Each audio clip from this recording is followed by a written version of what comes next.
મંદિર આવી ગયું છે, હાલ દર્શન કરતા આવી. ત્યાં તાર રિક્ષા આવી જાહે.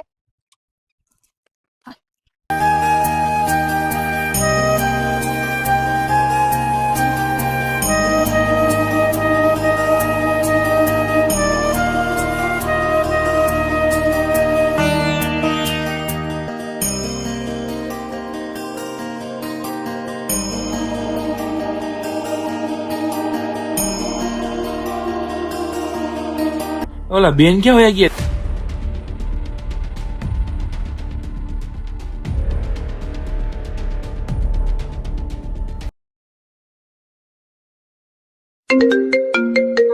હા ભાઈ. ભાઈ તું ખોટી ઉપાધિ કરતો નહીં. પોલીસ સ્ટેશનેથી ફોન આવ્યો તો કે તું નિર્દોષ છો, તારે હવે હાજર થવાની જરૂર નથી. હું મારે હાજર નથી થવાનું. ઓલા બેન સાચું કહેતા હતા હો. જો તું નિર્દોષ હશ ને તો તને મેલડીમાં પોલીસ સ્ટેશનનું પગથિયું નહીં ચડવા દે.